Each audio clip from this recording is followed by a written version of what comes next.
tal? Muy buenas tardes. Me da mucho gusto estar nuevamente con este auditorio tan amplio. Como siempre, la Universidad Privada del Estado de Morelos, Campus Cuautla, les da la más cordial bienvenida a través de su servidor, que como ustedes ya me conocen, soy el director de esta institución. Y el día de hoy me complace nuevamente recibirlos porque tendremos una conferencia con un tema muy interesante, de mucha actualidad y de mucha utilidad también para todos y cada uno de nosotros como abogados y aún los que no son abogados. El día de hoy me da mucho gusto darle la bienvenida al maestro César Pérez Rojas y me voy a permitir leer su semblanza curricular. Él es licenciado en Derecho por el Instituto Universitario Puebla, maestro en medios alternos de solución de conflictos por el Instituto de Estudios Judiciales del Tribunal Superior de Justicia del Estado de Puebla, concursante a doctor en Sistema Penal Acusatorio por la Universidad Tolteca con la especialidad en mediación energética. Fungió como mediador y coordinador de mediadores en el Centro Estatal de Mediación del Tribunal Superior de Justicia del Estado de Puebla entre los años comprendidos del 2005 al 2014, donde se le asignó el desahogo de más de 3.500 procesos de mediación. Desde el 2005, certificado como mediador familiar y miembro de la Academia del Instituto de Mediación de México, Sociedad Civil, del 2012 al 2016.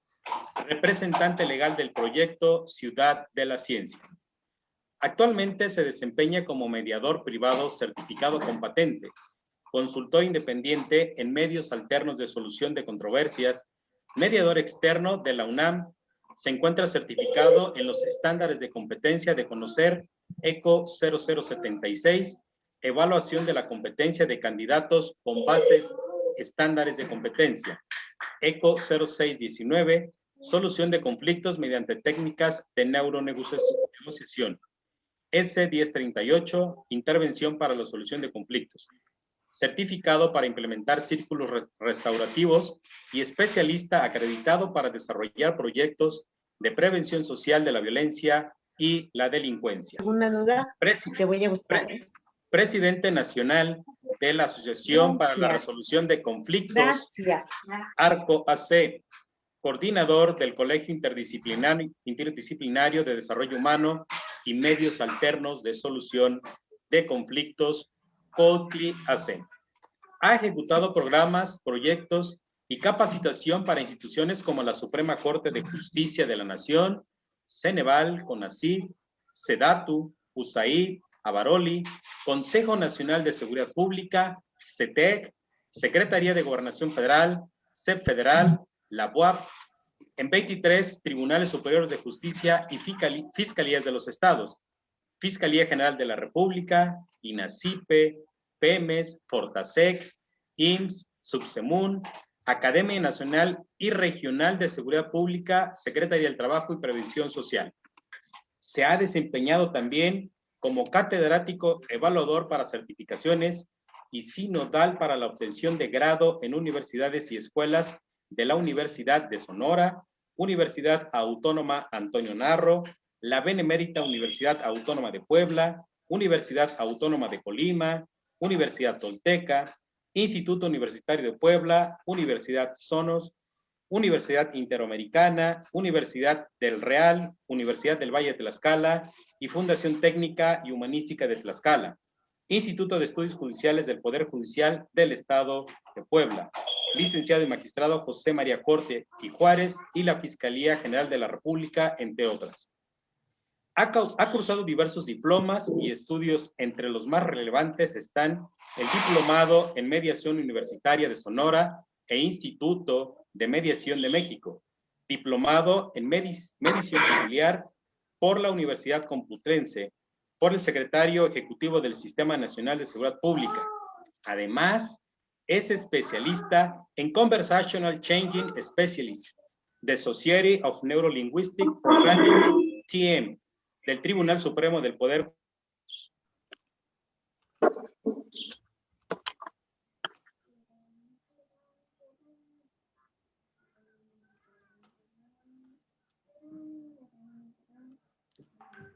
Está apagado su micrófono, licenciado Lugo. ¿Ya me escuchan ahí? Perdón. Interesante, les decía, currículum del maestro César Pérez Rojas, quien el día de hoy nos va a hablar de la perspectiva de los mecanismos alternos de solución a las controversias. Y bueno, después de bienvenida, cedo los micrófonos al maestro César Pérez Rojas. Pues muchas gracias. Agradezco mucho la lectura de ese documento. En realidad, creo que hay cosas que ya no me acuerdo, pero espero que sí poderme acordar un poco de lo que es la mediación y la perspectiva que podemos tener, porque es un tema bastante interesante.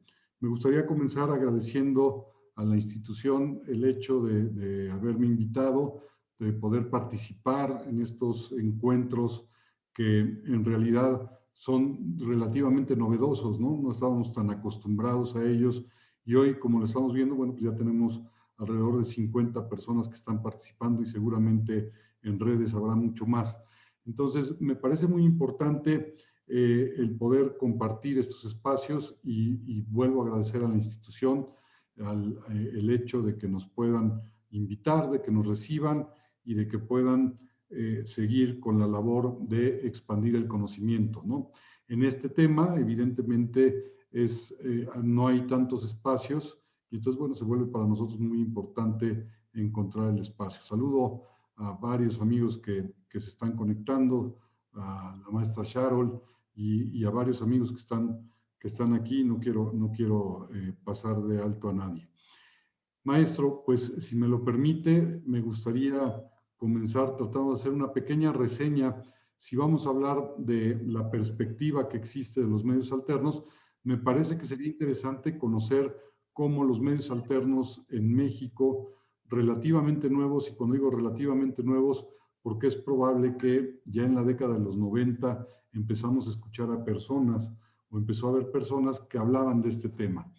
No es hasta el año 98 que ya se empieza a hablar seriamente de esto, se empiezan trabajos específicos para poder empezar a abrir centros de mediación y bueno, ya se abre un proyecto, un programa de USAID donde impulsa varios tribunales para poder empezar a hablar de la mediación dentro de los tribunales.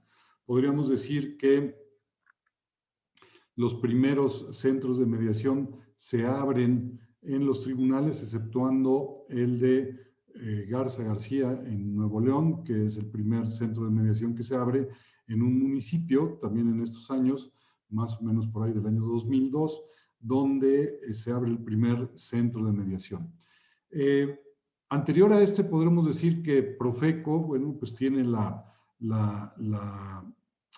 función de conciliar, no necesariamente de mediar, pero de conciliar. Y eso nos puede hablar de alguna o de otra forma de un antecedente relevante ya dentro del Estado, específicamente como una política pública para desahogar los problemas entre las personas que ofrecen algún tipo de servicio y evidentemente las personas que lo reciben y que se pueden ver afectados.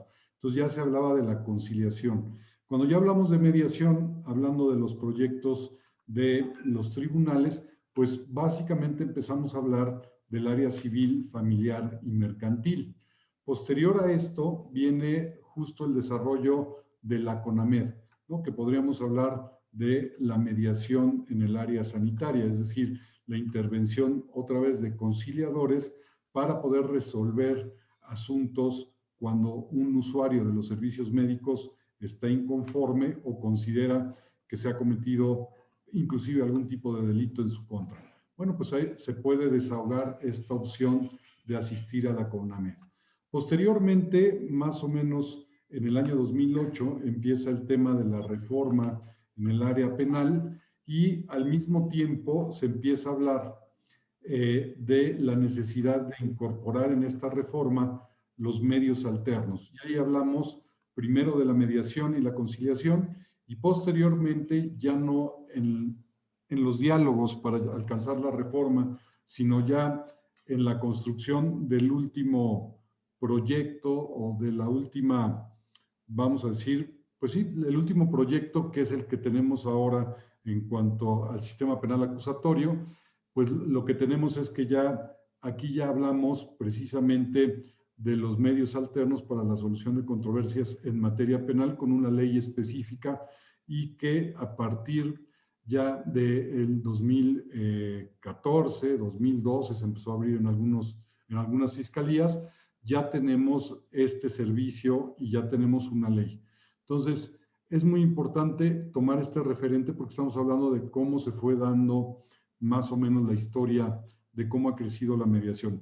Hoy tenemos también una reforma de hace 3 años que obliga a los municipios de todo el país a, por medio de esta reforma, algo que se llama,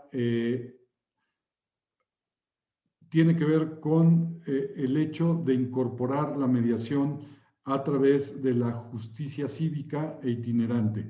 Esta reforma tiene como objetivo justo homologar parte de los servicios que ofrecen los municipios para que puedan ser calificados y para que subamos el estándar de calidad cuando damos un servicio. Y esto tiene que ver mucho con la parte que depende directamente del síndico municipal. Ahí es donde se estaciona esta reforma, porque de ahí parte justo esta parte que tiene que ver con la seguridad pública. Entonces, esta reforma impacta la seguridad pública e impacta de alguna manera el bando de buen gobierno cuando hablamos de los jueces cívicos, es decir, ya en todo el país se tendría que estar homologando este modelo de juez cívico que además va a estar acompañado de mediadores. Esa es básicamente la reforma que se tendría que estar alcanzando por todos los municipios al final de este trienio que está a punto de acabar, no sé si es a finales de año o a principios del otro, por ahí de enero, febrero, pero creo que es a finales de este mismo año.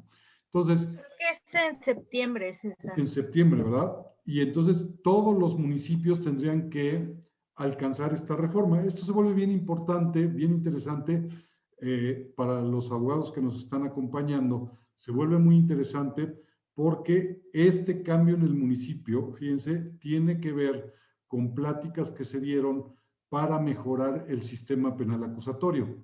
Bueno, ¿y qué tiene que ver una cosa con otra? Bueno, que cada municipio del país, y estamos hablando de muchísimos municipios, cada municipio del país tiene una forma diferente o tenía una forma diferente de organización y tenía diferentes, vamos a decir, reglamentos de policía, reglamentos internos, inclusive le daba diferentes facultades a sus policías y a sus jueces cívicos. Y entonces, recuerden que parte del sistema penal acusatorio es la salvaguarda de los derechos de las personas, ¿no? Y de los derechos humanos. Y además tiene muy claro que no se puede ir en contra del proceso, ¿no? En contra del debido proceso. Y entonces algo que comúnmente empezó a suceder y que sigue sucediendo es que el primer respondiente o la autoridad o cuando se desahoga cualquier tipo de actuación dentro del proceso, si no se hace como está descrito, bueno, pues la persona, más allá de haber cometido o no el delito, puede salir sin una sanción. Entonces, lo que se busca con esta reforma es justo homologar a nivel nacional cuáles son las atribuciones y cuáles son, pues, las responsabilidades que puede tener o que debe de cumplir un servidor público, un policía o un juez cívico. Entonces, no puedo pasarlo primero al juez cívico, ¿no? Porque ya cuando lo paso al juez, pues la defensa dice, no, es que no se presentó de manera inmediata. Entonces, básicamente esta reforma lo que buscaba era regular esto, pero pasa también por incorporar y obligar a los municipios a que exista la mediación en el área o acompañando a los jueces cívicos. De igual manera, más o menos hace aproximadamente 5 o 6 años, en varios municipios, sobre todo los municipios más grandes del país, se empezó a abrir centros de mediación que tenían que ver justo con, vamos a decir, con la parte de las viviendas, ¿no? Y cómo va funcionando esto, las colonias, los problemas que hay dentro de los fraccionamientos, etcétera, etcétera. Y entonces empezó a haber leyes y empezó a haber, acompañadas de estas leyes, empezó a haber también centros de mediación especializados en toda esta parte. Y bueno, hoy tenemos y está en boga, y todo el mundo estábamos muy preocupados por cómo se va a dar la reforma laboral, que este es el tema, yo creo que más actual de lo que tiene que ver con la mediación. Y creo que ahí es donde están ahorita los reflectores, y en esos reflectores, pues parte de la perspectiva de lo que va a pasar con la mediación. ¿Por qué parte de la perspectiva? Bueno, porque consideramos que la mediación va a crecer exponencialmente por todo esto que he dicho, que ya marca un camino, que ya determina que hay una sinergia o que hay un movimiento hacia el uso de los mecanismos alternos, incluidos la mediación, la conciliación, la facilitación. En algunos lugares se habla de la gestión de conflictos, ¿no? Que recordemos, todos ellos son parte de lo que se puede denominar el desarrollo humano. Son herramientas del desarrollo humano que ayudan a las personas a tener una mejor calidad de vida o alcanzar una mejor calidad de vida. Cuando las personas tenemos herramientas para resolver nuestros conflictos, para poder negociar y esto hacerlo de manera no violenta, estamos accediendo a una herramienta de el desarrollo humano. Claro, estas herramientas han tenido tal éxito que evidentemente esto lo hemos trasladado a la política pública, lo hemos trasladado como parte de la política pública y lo hemos trasladado también como parte de los servicios que presta el Estado, empezando, como vimos ahora que empezamos con este pequeño resumen de cómo ha crecido la mediación en México, en las áreas que tienen que ver con la impartición de justicia. Y se vuelve muy interesante en el marco de todo esto la actividad o el área privada de la mediación, de la facilitación o de la conciliación. Hoy está creciendo y hoy todo esto que anteriormente señalé da pie a que haya mucha gente, inclusive vamos a hablar en este momento de proyectos que están en este momento por discutirse en la Cámara, en el Senado, para poder aprobar una ley general de mediación que incorpora la posibilidad de que existan mediadores privados. Ya las leyes estatales, algunas leyes estatales con muy diversos modelos, incorporan la posibilidad de que haya mediadores privados. Sin embargo, ya hay un proyecto general que pretende hacer crecer la mediación precisamente para que haya mediadores privados y que estos mediadores privados tengan, está en proyecto, ya hay varios proyectos, pero todos coinciden en que el producto de estas mediaciones tenga un alcance jurídico que le dé, vamos a decir, un respaldo a las personas que firman un convenio, ¿no? Que les dé una tranquilidad, que les dé esta posibilidad de ejecución, incluso en el caso de algunas ideas o algunos proyectos de ley. Entonces, esto se vuelve muy interesante porque, pues, ahora la mediación ha sido siempre, pero hoy con este tipo de proyectos, pues, pretende alcanzar esta posibilidad de ser realmente una diferencia para la solución de conflictos. Justo en la ley, y no solo en la ley, sino me parece que es muy importante que podamos observar esta parte y por qué el crecimiento que vamos a tener de los medios alternos.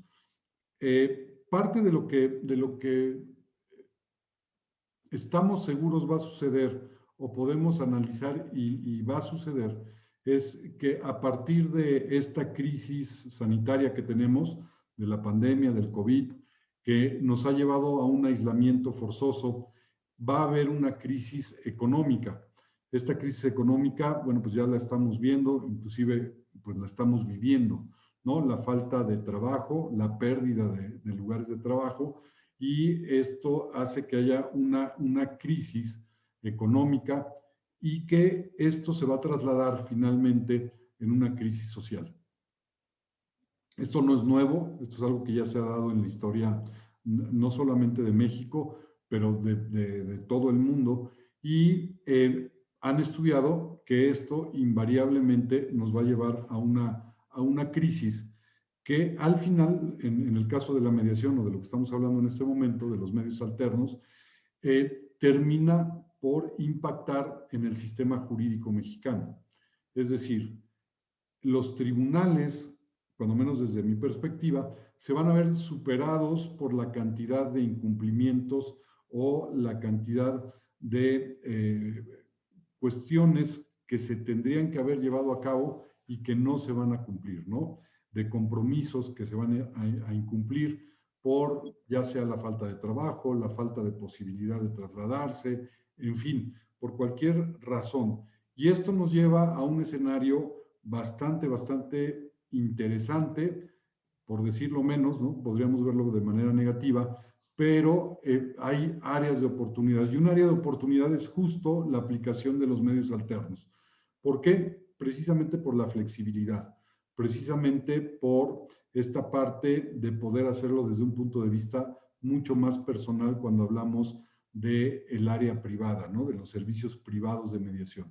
Por tal motivo se vuelve muy importante y es parte de la justificación que los legisladores incluyeron en este proyecto, el hecho de que vamos a requerir para salir de la crisis estas herramientas que tal vez no estamos muy acostumbrados, aunque como ya les mencioné, ya hay en varias áreas del Estado y ya hay inclusive muchísimos mediadores en el área comunitaria. Se estuvieron abriendo centros comunitarios por casi o más de una década a través el impulso a los derechos humanos, específicamente al acceso a la justicia y a tener una vida libre de violencia, en lo que llamamos la cultura de la paz.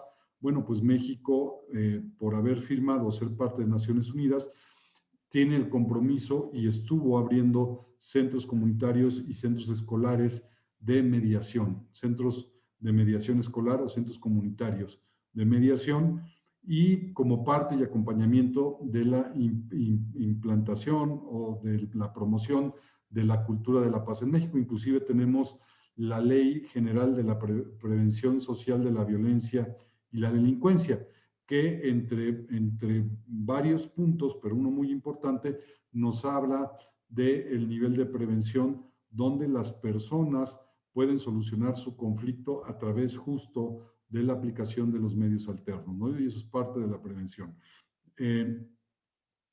Todo esto se ha estado impulsando en México, creo yo, con un buen éxito, pero esto nos lleva irremediablemente a que en el área privada y probablemente a mediados del año va a ser necesario que haya gente particulares que intervengan en la solución de conflictos, dada la cantidad de incumplimientos en todas las áreas. Habría que ver nada más como ejemplo, y no como un buen ejemplo, por supuesto, lo que estamos viviendo en cuanto a la violencia hacia la mujer, que se ha incrementado de manera exponencial en estas fechas, ¿no? De igual manera, se han incrementado los incumplimientos de pensiones alimenticias, se han incumplido evidentemente muchísimos contratos de arrendamiento. Podemos ir por cualquier lado de la ciudad y vemos que hoy muchos locales están vacíos y se rentan. Bueno, esas son las personas que llegaron a un acuerdo, pero hay muchas personas que siguen utilizando los locales y que tal vez no se paga la renta. Bueno, para esto va a ser necesario, para todos los casos, hay un caso de alguna cervecera, ¿no? Que ellos, por ejemplo, ponían la mercancía, la daban a 30, 60 o 90 días, dependiendo del cliente. Una vez que empezó la pandemia, pues la mayoría de sus clientes, si no es que el 90% de sus clientes, se atrasó o dejó de pagar. Y entonces están buscando personas que puedan negociar y puedan retomar justo algún tipo de contrato para reiniciar la relación comercial. Ahora con ciertas cláusulas, evidentemente, que tengan garantías en relación a la mercancía que se pueda volver a instalar para la venta. Todo esto requiere de personas o personal especializado. Hoy, por ejemplo, tengo una especialidad en mediación energética. Existía dentro de la reforma, existía la intención porque la reforma está, solamente que está parada, pero, y esta parte nunca se implementó. El hecho de tener un grupo de personas que pudiera ser especialista en la solución de conflictos para los conflictos que se dieran entre las personas que pudieran haber ganado alguna licitación en cuanto a la extracción, en cuanto a el traslado o el acopio de hidrocarburos. Y entonces hubiera quien fuera especializado entre estas personas que hubieran podido ganar algún tipo de licitación y las personas que se pudieran ver afectadas y que se sentaran en una mesa de diálogo a poder alcanzar algún acuerdo tomando en cuenta, bueno, pues parámetros nacionales de precios y de muchos aspectos de estudios para poder determinar cuál podría ser el daño o cuál podría ser el correcto arreglo, ¿no? Y entonces había, por ejemplo, esta parte. Hoy parece ser que se vuelve necesario, ¿no? Hoy, por ejemplo, el tema que tenemos del gas es bien interesante. Hay 5 factores que en el tema de los hidrocarburos determinan el precio de los hidrocarburos, incluyendo evidentemente el gas como por producto, vamos a decir, accesorio de la explotación de algún yacimiento de petróleo. Entonces, hay cinco cosas que son muy importantes para determinar el precio. Lo primero, bueno, pues es el mercado, ¿no? Eso parece o es lo más obvio, pero no es lo único ni lo más determinante. De la misma manera puede ser determinante la forma en que se extrae, ¿no? Hay modelos o formas de extracción totalmente distintas y estas tienen distintos precios. Y esto también tiene que ver con la profundidad de donde se extraen.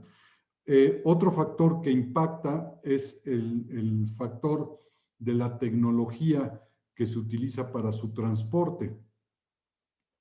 No es lo mismo transportar, no es el mismo costo transportar en pipas, por ejemplo, que transportar a través de ductos. El precio es totalmente diferente, puede ir de 3 centavos a 3 pesos, ¿no? La diferencia. Entonces eso impacta. Y tenemos también un factor que determina el precio y que puede ser el factor del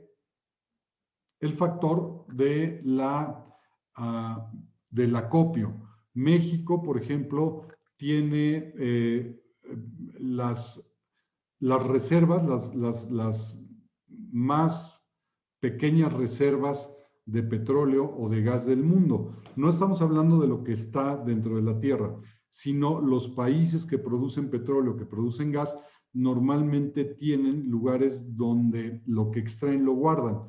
Y entonces tengo cierta reserva.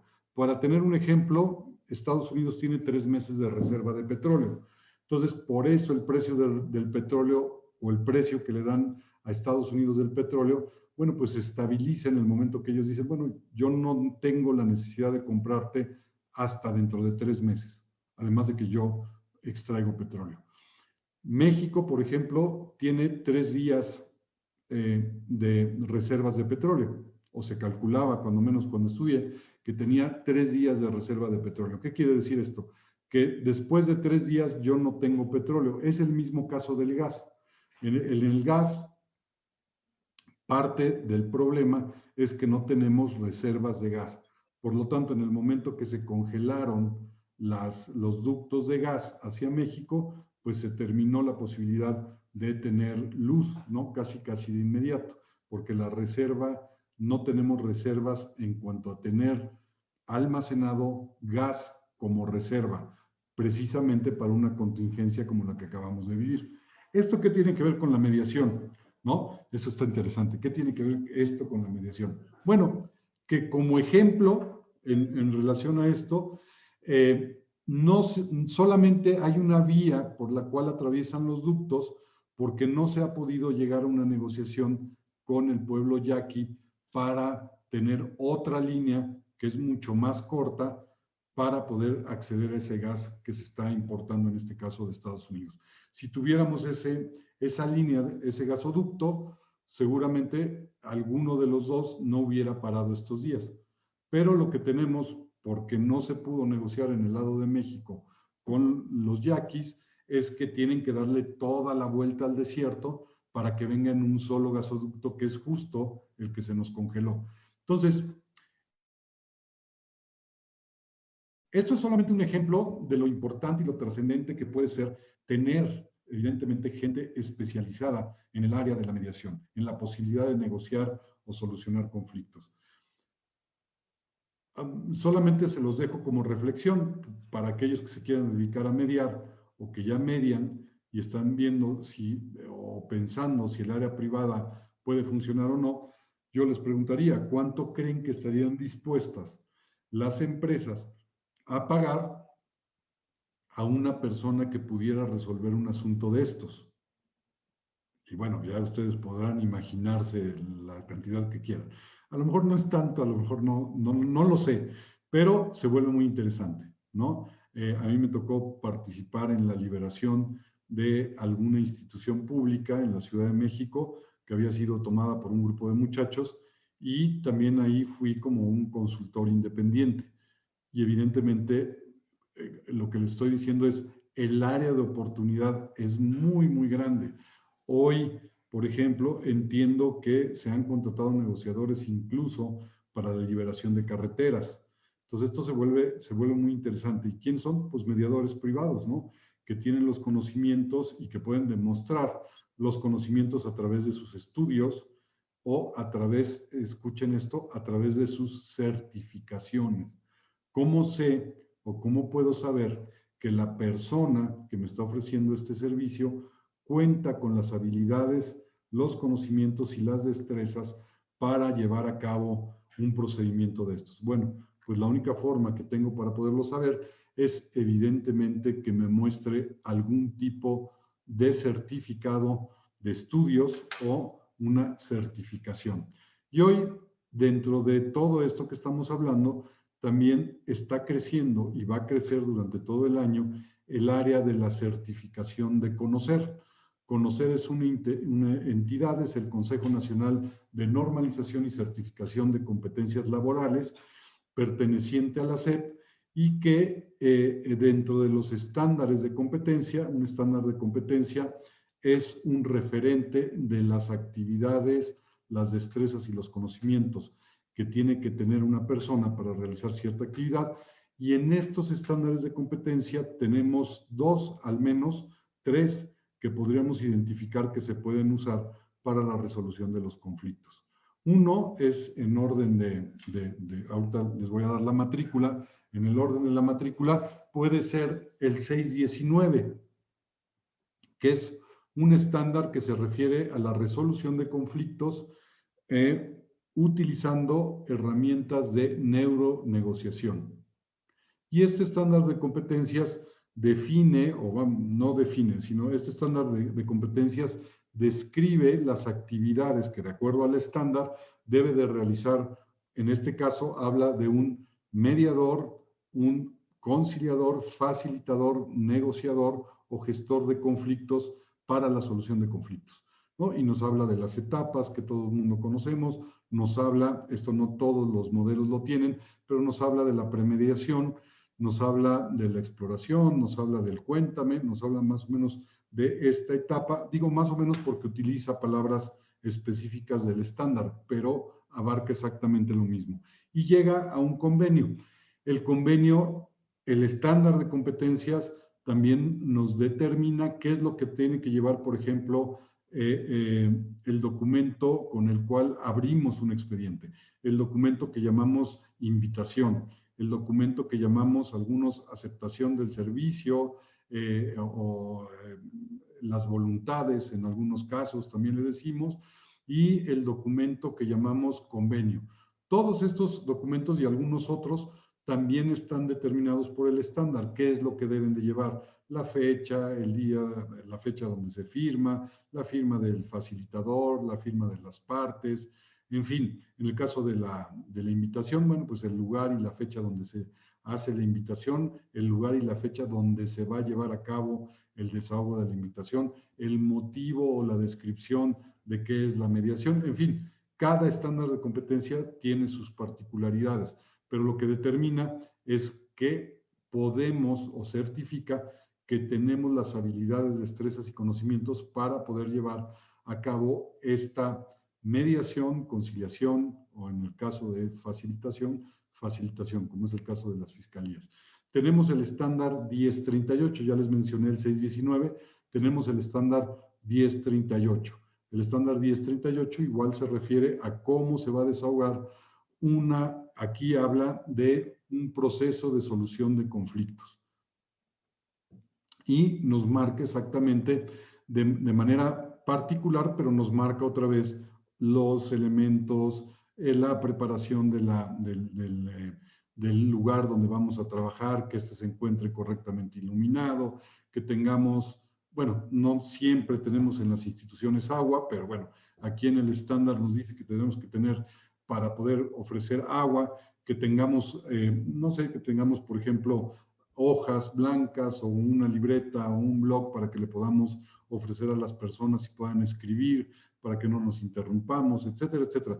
Todo esto que conocemos, aquellos que llevamos mediación, lo describe de una forma particular, tal vez con palabras particulares y también haciendo referencia a, vamos a decir, a teoría específica o autores específicos, pero son cosas que en términos generales conocemos, que alguien que hace el trabajo no le debe costar trabajo.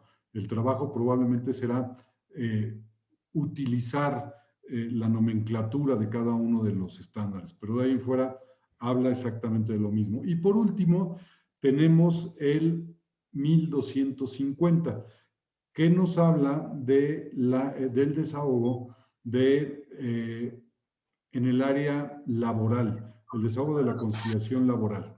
Y bueno, pues este es el que más están buscando muchas personas porque la reforma laboral también se tiene que ir cumpliendo año con año hasta terminar, creo que son 5 años, pero no, son 3 años, 4 años, y son diferentes estados los que se van, los que al cabo de cada año tienen que ya tener la reforma laboral implementada. Entre ellos, por ejemplo, el Estado de México, que es quien lleva a cabo este estándar de competencia para poder desarrollar un parámetro de cómo el Estado de México quiere o determina que se va a llevar o se va a desahogar una audiencia de conciliación.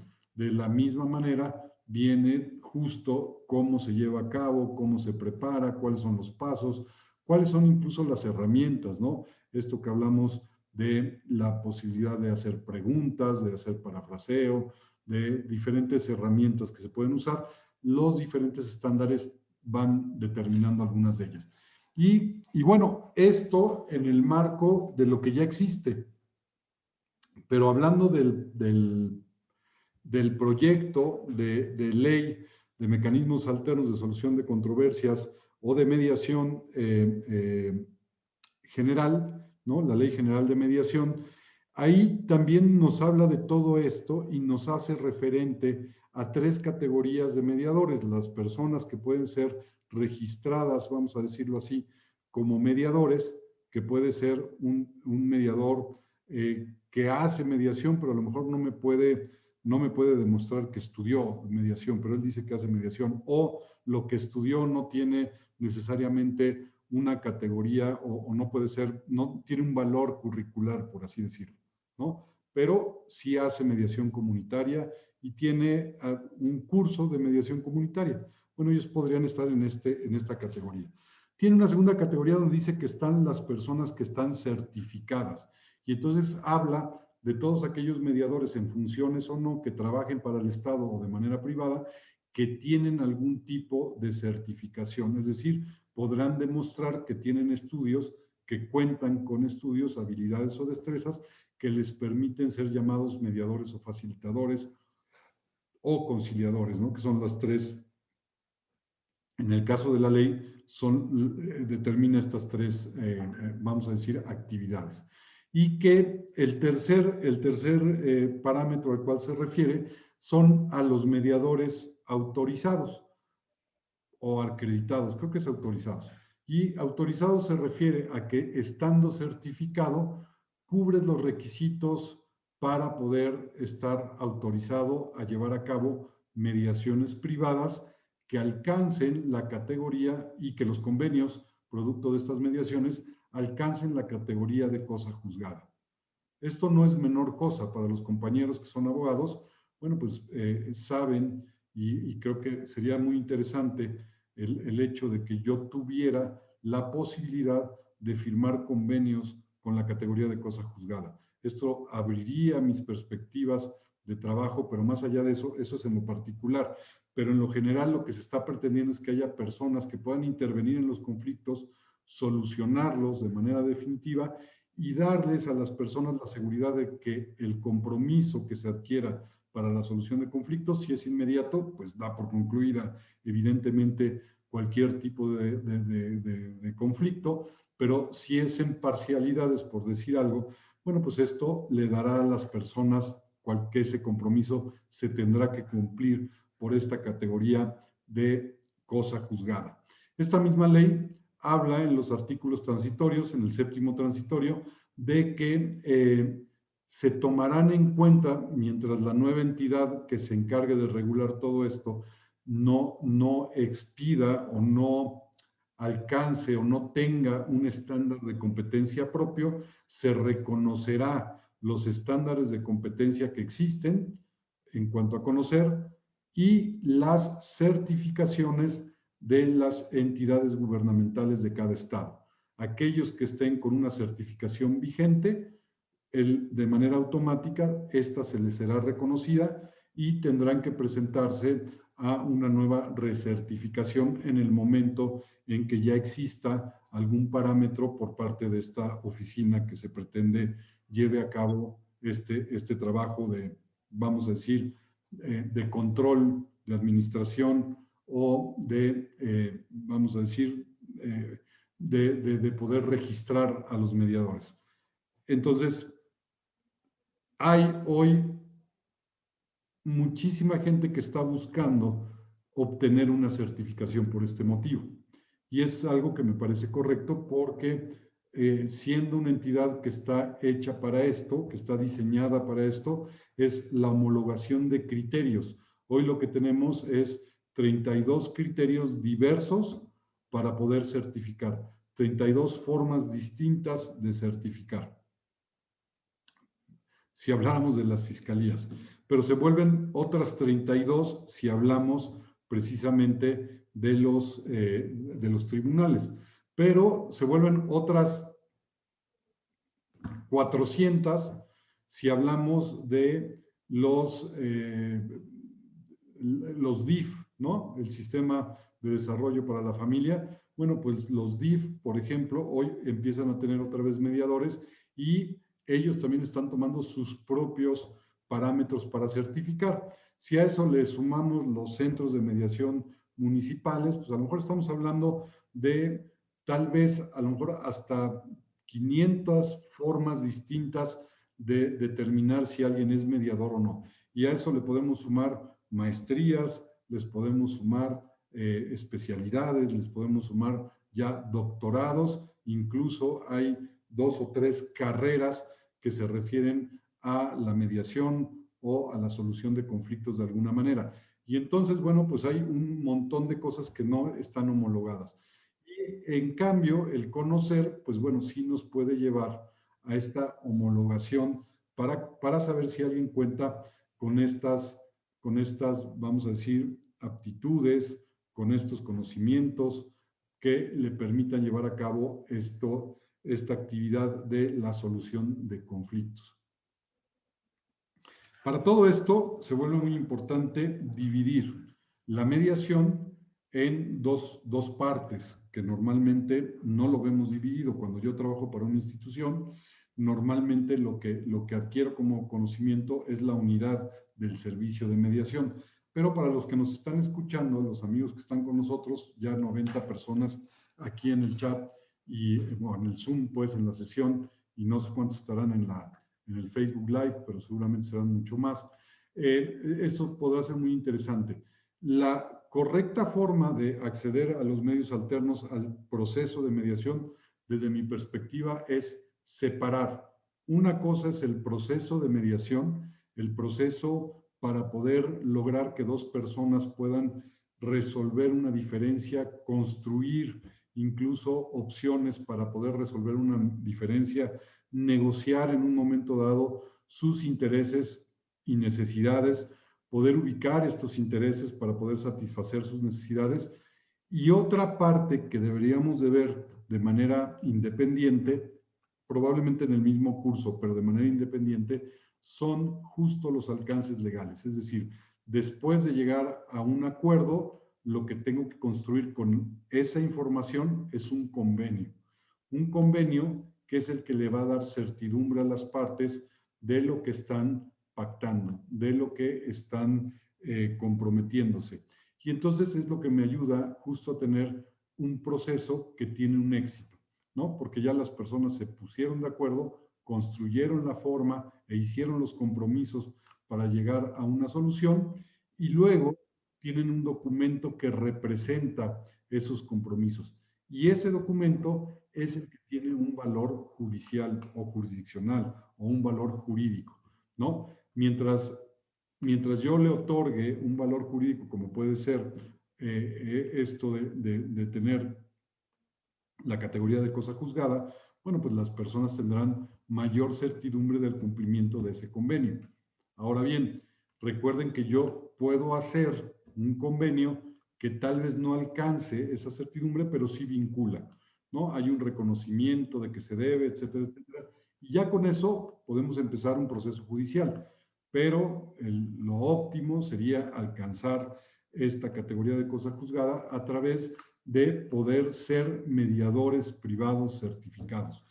Hoy, desgraciadamente, por el momento que estamos viviendo en el mundo, me parece que en pocos años vamos a ver la necesidad de tener un ejército de personas que puedan intervenir en los conflictos, en la solución y sobre todo en la solución no violenta. Recuerden que cuando acudimos a la jurisdicción hay alguien que gana y alguien que pierde. Cuando acudimos a una mediación, cuando acudimos a una conciliación, si ésta se lleva con los parámetros que hoy se estudian, si ésta se lleva cumpliendo los principios de estos procedimientos, lo que tenemos son dos personas que pueden generar un grado de empatía que les permite reconocer la realidad de uno y de otro y que a partir de ahí construyen una solución en la cual ambas partes hacen un compromiso. Y es totalmente diferente a decir tú ganas o tú pierdes. Y esto se vuelve muy importante en el sentido de procurar la no violencia.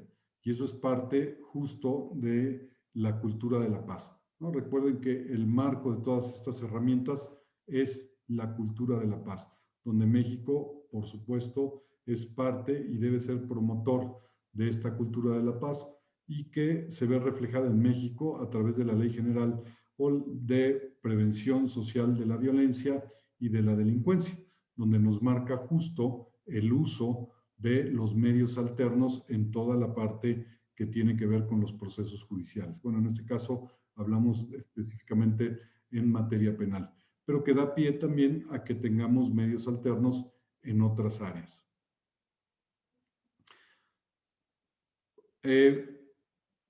No sé si nos queda todavía tiempo. Sí, todavía, maestro. Sí, Ahora sí que como dicen, ¿no? Iba a decir como dice Chente, pero sí como dice Chente, si siguen aplaudiendo, yo sigo cantando. Pues ni canto ni aplauden, pero si todos están de acuerdo, bueno, pues sí. Esta es la parte de lo que esperamos, ¿no? Se vuelve muy interesante y hablando de esta parte de conocer estos nuevos lineamientos, conocer, el valor de conocer es muy interesante porque son lineamientos inclusive internacionales. Conocer tiene que ver con el Tratado de Libre Comercio y con una forma de que las empresas o las entidades prestadoras de servicios, entre ellos el Estado, tengan parámetros homogéneos no solamente para esos servicios dentro de México, sino conocer es un certificado que reconoce estas habilidades y que finalmente se reconocen en Estados Unidos y Canadá. Entonces, es bastante interesante y es un nivel bastante, vamos a decir, bastante alto de eficiencia de las actividades. Para poder hacer un estándar de conocer, se tiene que nombrar un comité y este comité se debe formar por 3 partes. La parte que realiza la actividad o realiza el servicio del cual estamos hablando, en este caso de la mediación, tendría que haber un comité formado, en el comité tendría que haber personas que sean mediadores. Otra es la institución que ofrece el servicio, en este caso el Tribunal Superior de Justicia del Estado de México o Supremo Tribunal, no sé cómo, no tengo cómo le llamen porque van cambiando, o en el caso del 619, una entidad privada, ¿no? Que le interesa la solución de conflictos. Y como tercera parte en este comité tiene que estar el gobierno, el Estado como autoridad, en este caso la SEP, para ver que la parte estructural, la parte metodológica de los conocimientos y del armado mismo del estándar de competencia. Entonces, un estándar de competencia realmente es un estándar bastante alto. Y se vuelve interesante porque esto tomó auge a partir de el impulso que se hizo de la posibilidad que había de una reforma en cuanto a la colegiación y certificación obligatoria, donde se pretendía que las personas que nos dedicamos que tenemos una profesión, estuviéramos certificados y perteneciéramos a un colegio de esa profesión. Es decir, por ejemplo, que los abogados tuvieran que pertenecer a un colegio de abogados y que estuvieran certificados como abogados. Dentro de los países, o de la OMS, pues, nosotros somos el único país que no tiene este modelo. Todos los países que pertenecen a este grupo, es totalmente distinto el hecho de que hayas estudiado al hecho de que ejerzas. Para estudiar, te arreglas con la universidad y obtienes una cédula, que es una cédula de estudios, inclusive en México es una cédula de estudios. Garantiza o representa, perdón, el hecho de que esos estudios ya están validados, es decir, que hay un expediente que ya se revisó y que cumple con todos los parámetros para reconocer que tú estudiaste. Nosotros con eso ya trabajamos, pero en otros países lo que sucede es que las personas con ese documento tienen que inscribirse o tienen que pertenecer a un colegio de esa profesión. Entonces, quien les permite trabajar o no son los abogados, es decir, el especialista o el grupo de especialistas que se dedica a esa actividad es el que te recibe o no, él es el que te dice si cumples o no los requisitos que ellos consideran que los abogados, que los médicos, que los enfermeros, que los pilotos, que las personas que venden casas, ¿no? Que las enfermeras consideran debe de tener una persona que pueda pertenecer a ese colegio.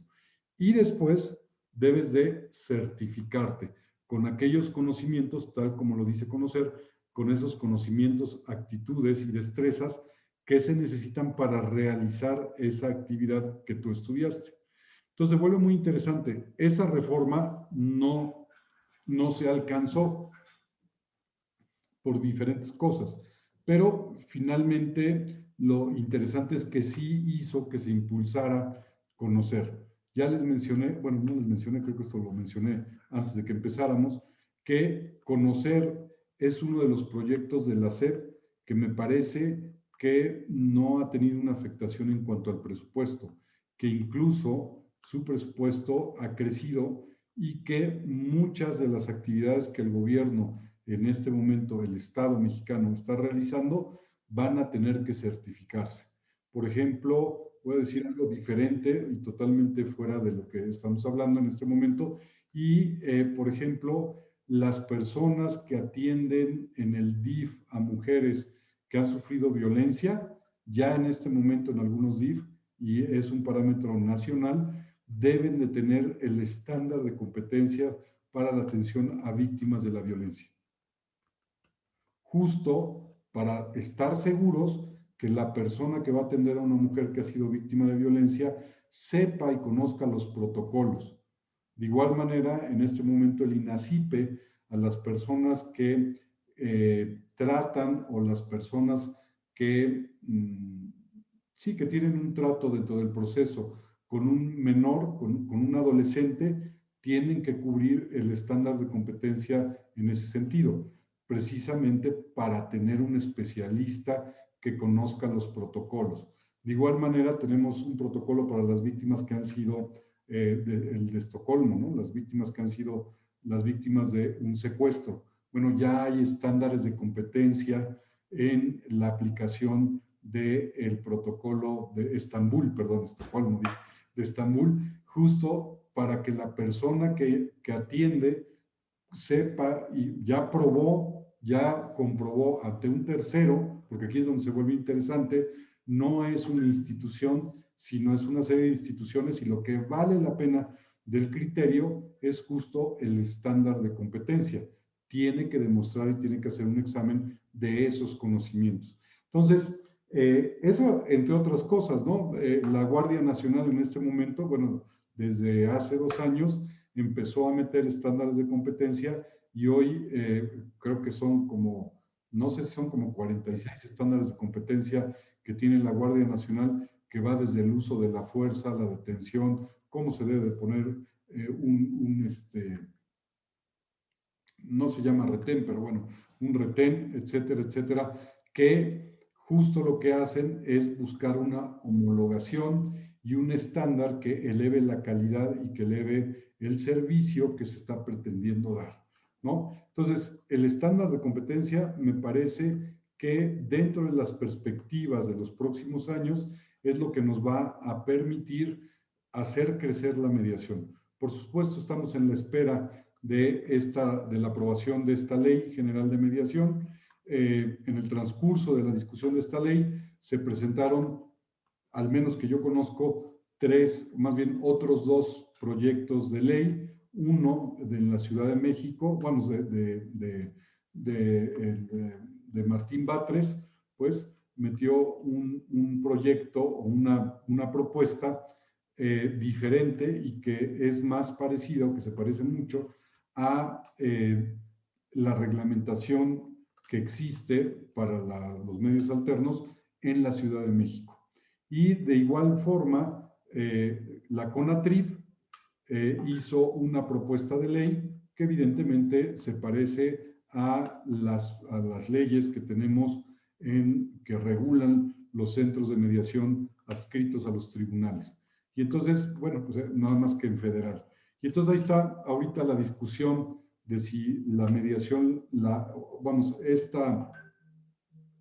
esta oficina de mediación estará a cargo de los tribunales, de la Suprema Corte, si estará a cargo de los tribunales de los estados o si estará a cargo de la Secretaría de Gobernación Federal, por ejemplo. Pero todas las 3 leyes lo que sí determinan y hacen énfasis es en la necesidad de una homologación para la certificación. Y esto se vuelve muy interesante en el marco de esta charla.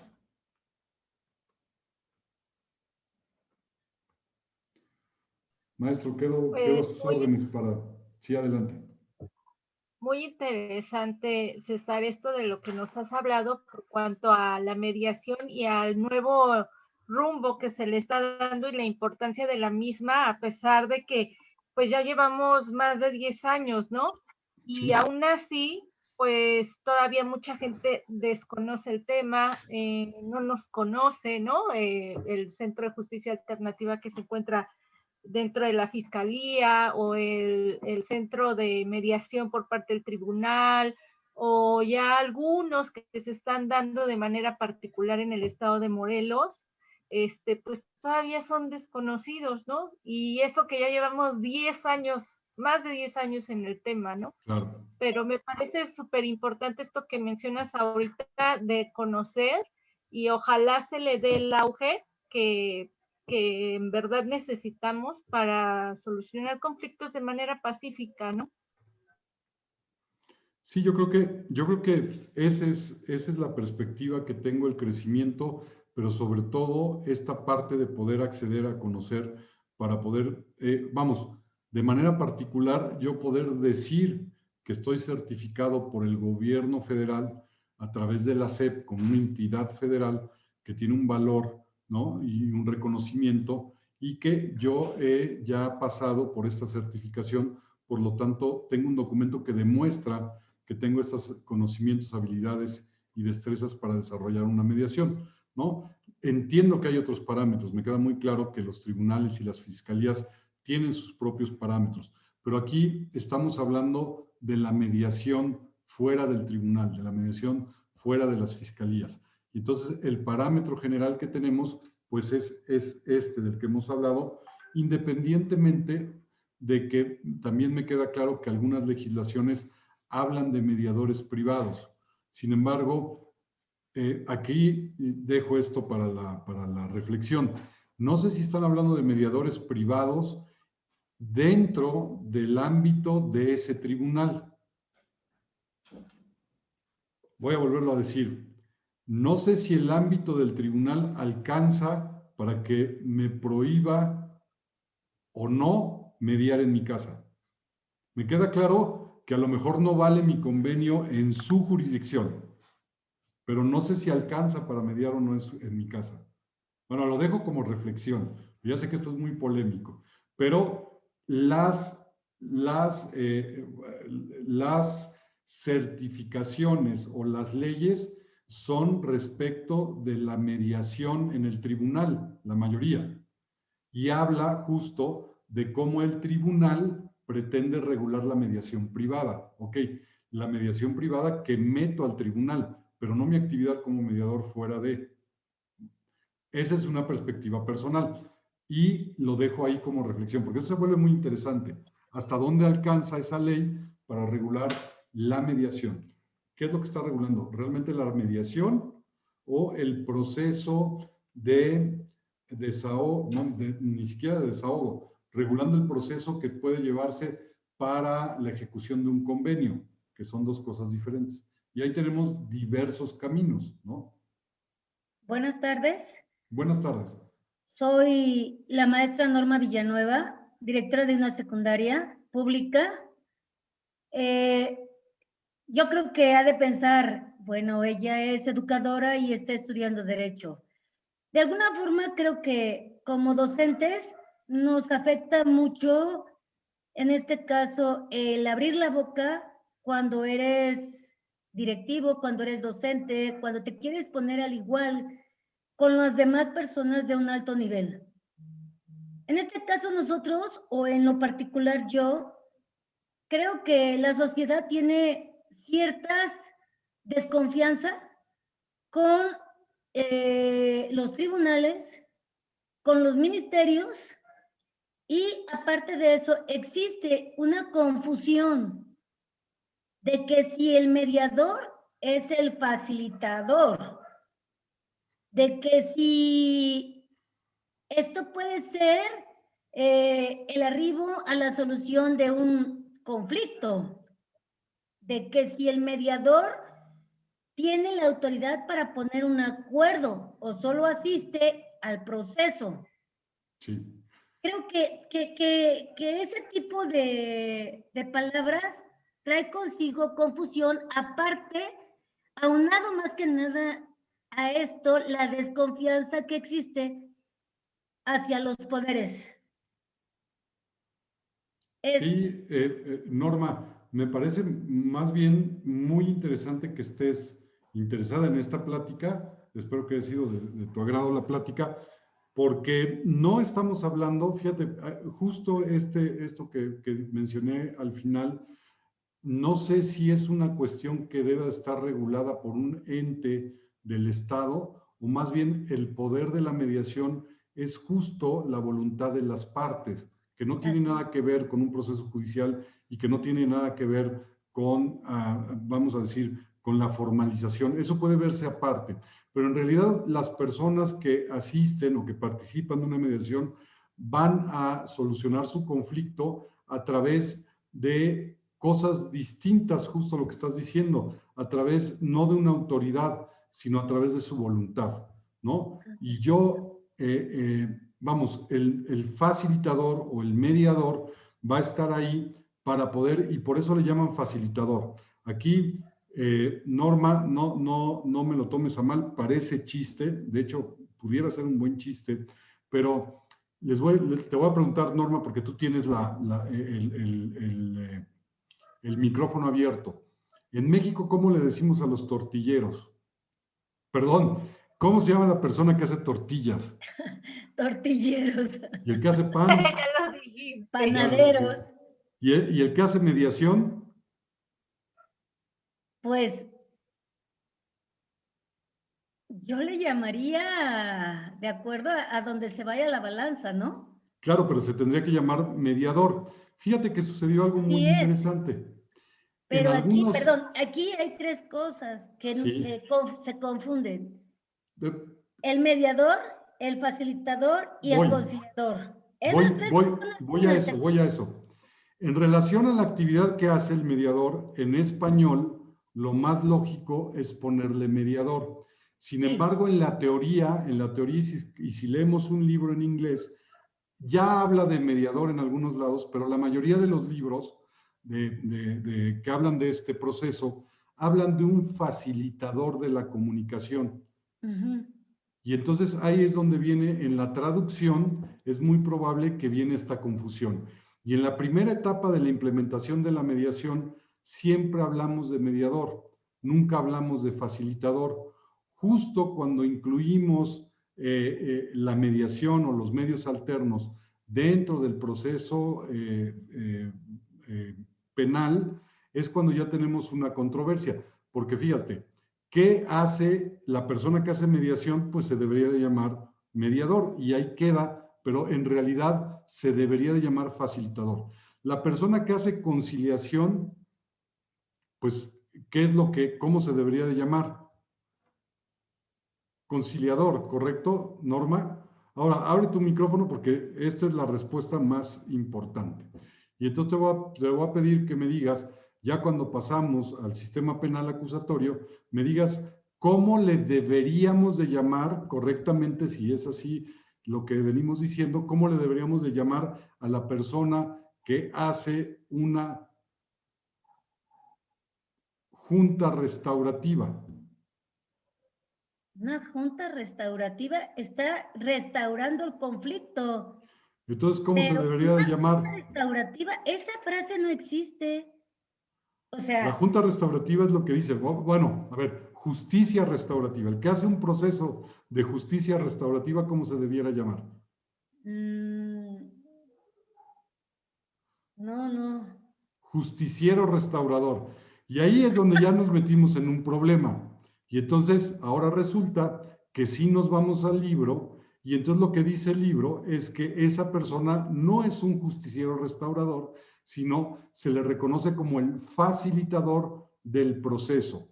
Y entonces ahora tenemos esas tres categorías, pero esas categorías son un problema que tendría que o tiene que ver más con la forma en que se empezó a hablar de esto y se ha quedado como costumbre, pero tienes razón. Son las tres personas, se refiere a alguien que facilita el proceso, ya sea el facilitador en un proceso de mediación, el facilitador en un proceso de conciliación o el facilitador de un proceso de justicia restaurativa. Porque nosotros como docentes y dentro del Somos área, facilitadores, sí. dentro del área educativa, nosotros a los profesores ponemos un mediador, un facilitador, y cuando hay una discusión o una polémica entre ambas escuelas o ambas partes, a eso se le llama un conciliador. Pero aquí usted me está hablando de un facilitador, un mediador y un conciliador que vienen a ser la misma persona, y aparte de eso usted me dice, al final, ¿cómo se le llama al que hace una justicia restaurativa? El justiciero, o sea, eso es como hablar de los superhéroes. No, por eso no le pusimos así y le tuvimos que ir al libro y leer correctamente que en inglés, en los libros que nos refieren de esto, se habla de un facilitador. Pero Perfecto. desde el principio hablamos de un facilitador cuando hablamos del proceso de mediación. Hablamos del que facilita el proceso. Ojo, no tiene que ser la misma persona, hace la misma función, ¿no? Que es la de desahogar un proceso, ¿no? Interviene y facilita el proceso. El que desahoga una mediación lo hace con las reglas y con la perspectiva y los objetivos de la mediación. El que hace una conciliación lo hace evidentemente con las reglas, los objetivos, los lineamientos, las características de la conciliación, y el que lleva a cabo un proceso restaurativo lo tiene que hacer justo con esos lineamientos. ¿Puede ser la misma persona? Sí, pero no hace la misma función. La tiene que hacer de acuerdo al proceso que está desahogando. Muchas gracias. Al contrario, Norma, muchas gracias a ti. Gracias, maestro. Y bueno, pasamos a la etapa de las preguntas. En el chat lo pueden hacer, o si alguien lo quiere hacer de manera verbal, adelante. Díaz Sánchez, parece que quiere hacer una pregunta. Adelante, Díaz Sánchez. Adelante. Hola, muy buenas tardes, profesor. Que nada, quiero agradecerle. Estuvo muy interesante su ponencia. Y bueno, mi pregunta va enfocada en si existe alguna diferencia entre lo que es el arbitraje y lo que es la mediación. Por los puntos que usted estuvo tocando, tienen similitudes, pero ¿cuál sería la diferencia sustancial entre esas dos figuras? Mira, no sé si la diferencia es sustancial, pero te voy a decir tres diferencias que para mí son importantes. La primera es que, hablando de todo de lo que hemos platicado, estamos hablando de procesos que se pueden llevar afuera de la jurisdicción y que ya luego yo hago un convenio y justo accedo a la jurisdicción para darle respaldo, para darle una formalidad, ¿correcto?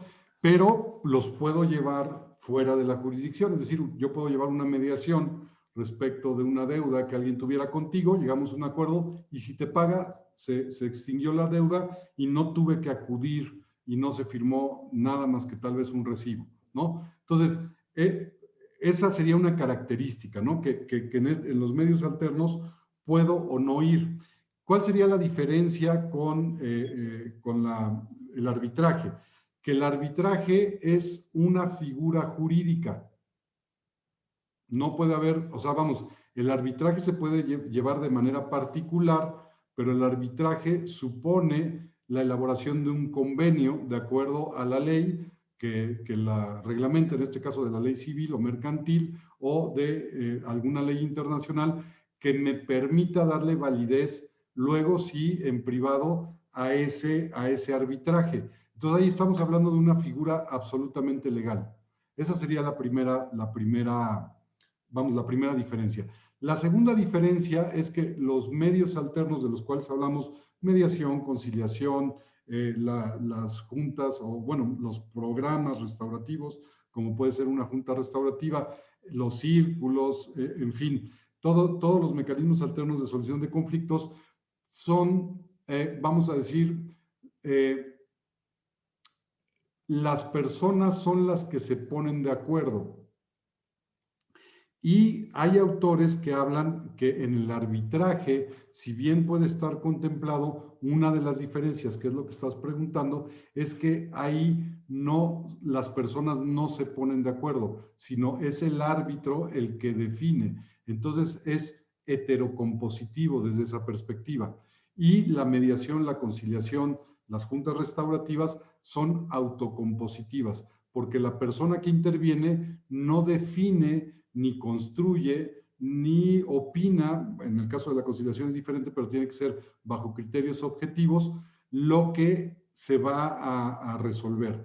Y en el caso del arbitraje, el árbitro sí hace las veces de juez, sí emite, ¿cómo se llama lo que en el arbitraje? Emite su Laudo. opinión, emite su Laudo. laudo, y ese laudo es el que se eleva a la categoría o se vuelve obligatorio de cumplir, se eleva a la categoría de cosa juzgada. Entonces aquí hablamos específicamente, sí, de un proceso o de una figura que nace desde el ámbito jurídico. Primero firmas un contrato y luego te sometes al árbitro, y entonces serían las dos diferencias. La voluntad de las partes, que en unos son autocompositivos y en otros son autocompositivos. Debo aclarar que para algunos autores también es controversial, a lo mejor de ahí tu pregunta, porque algunos autores también dicen que el arbitraje es autocompositivo, porque antes de iniciar el arbitraje,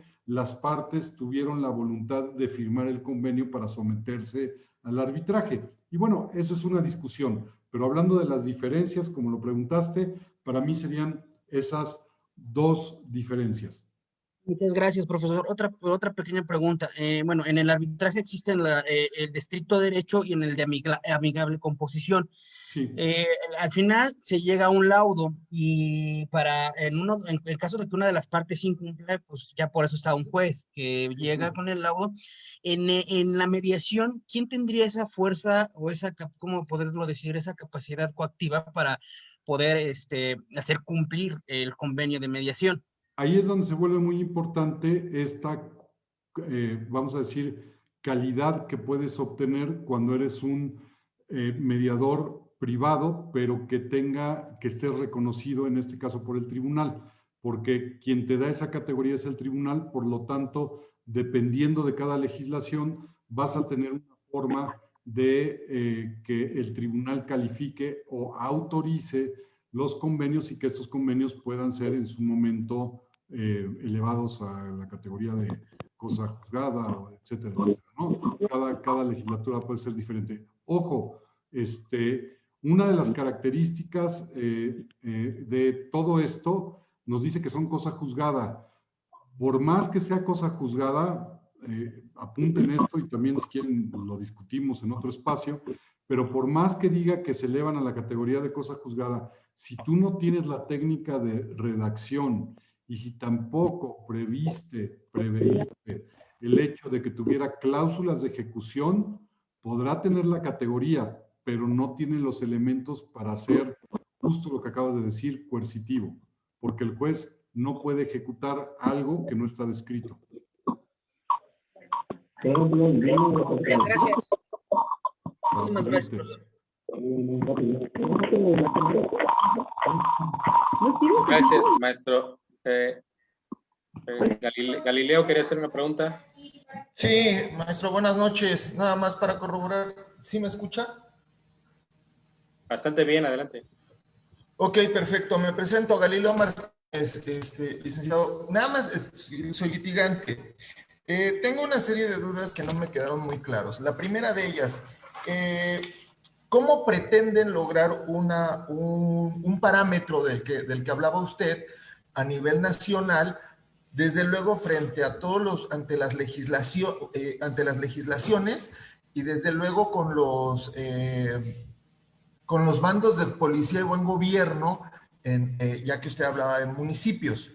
Entonces, ¿cómo vamos a lograr ese parámetro frente a toda la diversidad que tenemos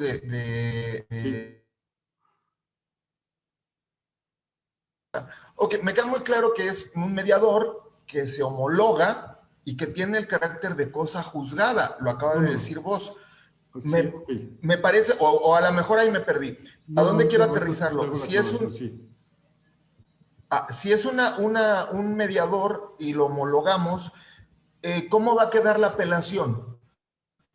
Ahí me queda como un claroscuro y estoy entendiendo entonces que el mediador, el facilitador, Está bueno. el que esté registrado, el que no esté registrado, ahí me queda muy claro. Entonces, yo fui a una mediación y vamos, ya no cumplió y pues bueno, o cualquier situación, ya no puedo apelar. Digo, si ya no puedo apelar, me resulta muy complejo porque vamos, precisamente para eso están los tribunales de alzada. Y la última pregunta, que son tres, frente a esta certificación nacional que hablaba hace un instante, y usted lo mencionó, ¿cómo vamos a lograr esa parte entre la certificación nacional, con conocer, que es una instancia a nivel nacional, frente yo me certifiqué en San Luis y ahorita vivo en Cancún? Entonces, ya no estoy en mi casa, por mi legislación, mi legislación, serían las tres preguntas. Es Galileo, nunca hagas 3 preguntas porque resulta complicado responderlas, ¿sale? Entonces, si quieres que te contesten, ve haciendo una por una. Y voy a hacer 3 y la primera es esta. Ya hasta me perdí, te voy a tener que contestar la última y ahorita me recuerdo las otras 2. La última es en relación, la certificación es nacional, justo ese es el beneficio o creo yo la ventaja de que una certificación que yo busque en lo personal sea justo de conocer y no otra, porque conocer es una institución nacional, es una institución que es federal. Por lo tanto, el certificado tiene validez en todo el país. Entonces, tú puedes cambiar de residencia, igual que tu cédula, y tu cédula te la tienen que reconocer en todo el país. Aquí mi certificado, el que yo tengo, lo puedo exhibir y me lo pueden reconocer. Bueno, puede ser que me digan que me falta hacer un examen, no sé, cualquier cosa para poder llevar a cabo una mediación, pero el certificado tiene valor o validez nacional. ¿Eso te quedó claro? Luego. Sí, perdón. Parte de la pregunta, o creo que una de las preguntas que pude identificar es de lo que estoy hablando, cómo se haría con las legislaciones locales. Bueno, por eso es una ley que está proponiendo el Senado, además tiene la categoría de una ley general y lo que pretende esta ley general, o más bien en el primero de los transitorios, queda muy claro, el primero de los transitorios habla de que todos los reglamentos o legislación en la materia queda derogada. Y la única que queda es justo esta ley general. ¿Sale? La misma ley, por las características de ser general, tiene esa capacidad o le están otorgando esa capacidad a los legisladores. Y la última pregunta, ¿cuál era, Galileo? Precisamente en cuando ya se homologa ese acuerdo o esa reparación, ¿cómo vamos frente a una apelación? No, no incumplió Juanito. Voy. Ahí voy. Ahí va la pregunta. Ok. Una cosa es la cosa juzgada, otra cosa, o sea, son preguntas totalmente diferentes en diferentes perspectivas. Pero no cabe la apelación en la voluntad de las partes. ¿Sale? Bueno, por las preguntas que hiciste, tú eres abogado. Tendríamos que irnos a estudiar la transacción, porque estos convenios no los inventaron para los mediadores.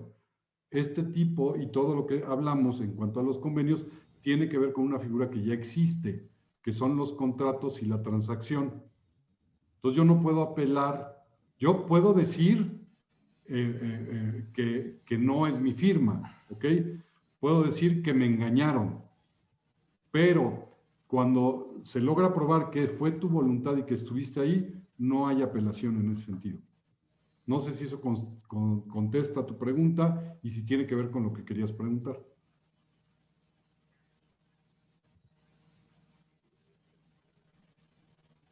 Sí, sin problemas. Muy bien. Alejandra Mendoza tiene otra pregunta, maestro. Adelante, Alejandra.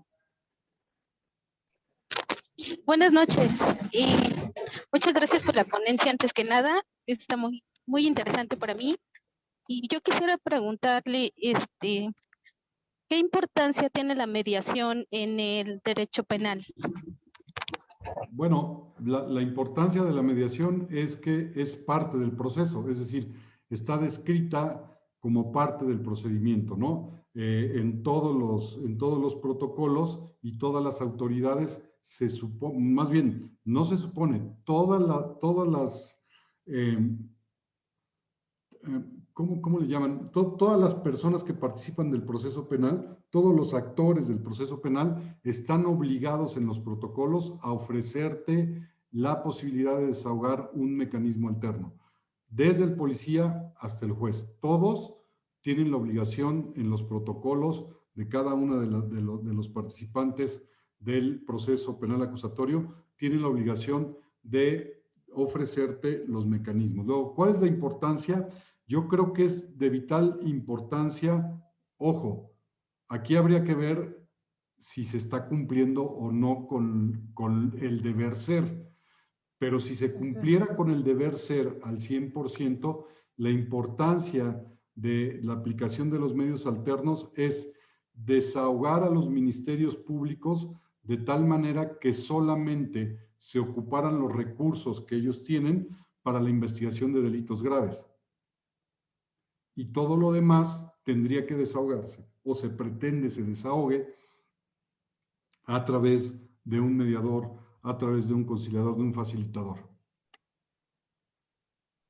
Ok, muchísimas gracias. ¿Alguien más tiene alguna pregunta? Entonces, el mediador viene a ser la figura clave en la justicia alternativa.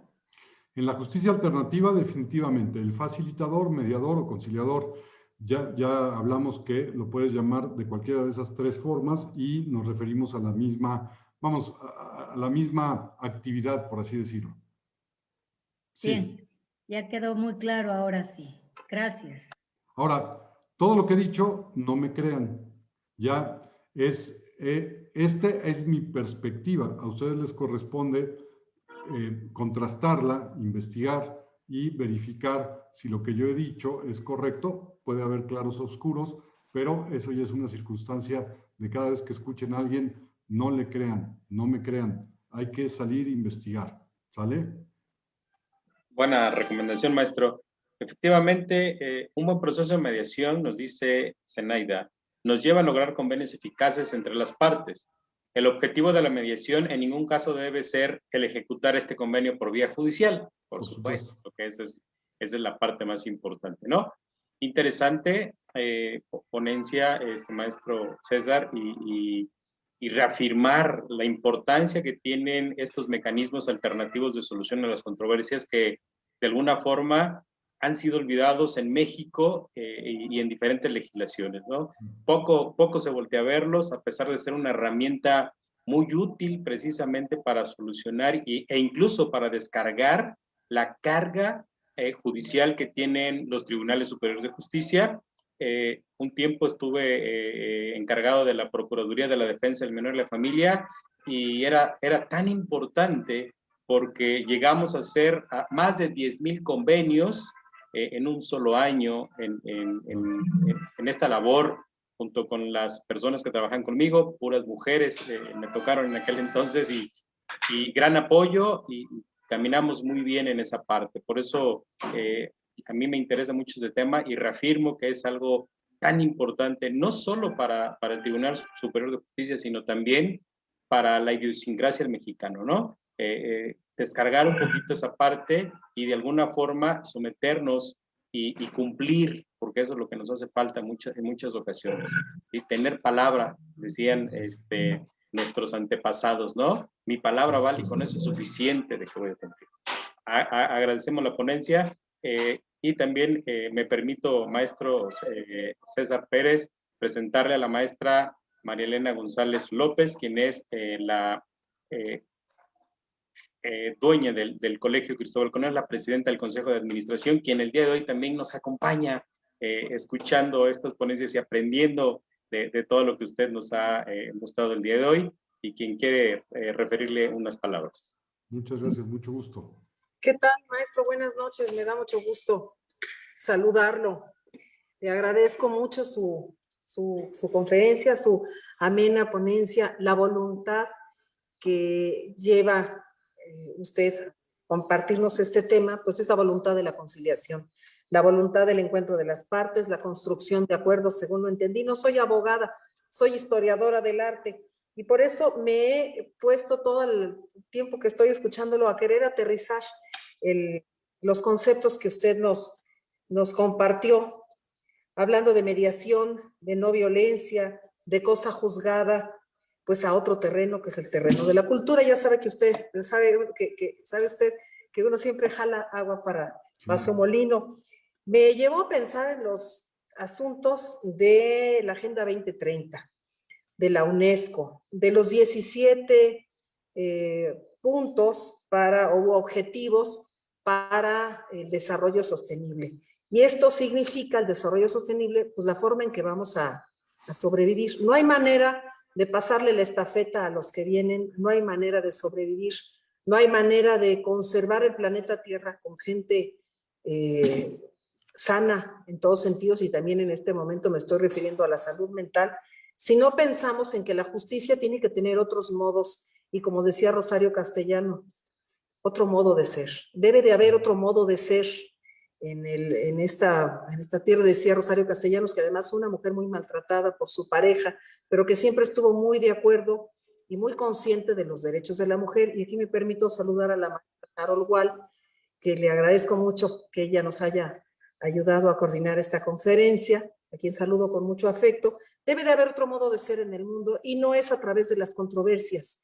Y por eso me permito felicitarlo, porque traer estos temas a una escuela en donde estamos formando litigantes, y que la gente piense que el modo de resolver siempre es a través del juicio, de la bronca, de las demandas, del litigio, pero que existe otro modo de resolver.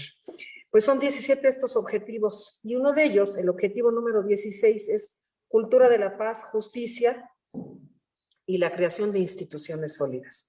Entonces yo me permito agradecerle muchísimo, muchísimo su participación.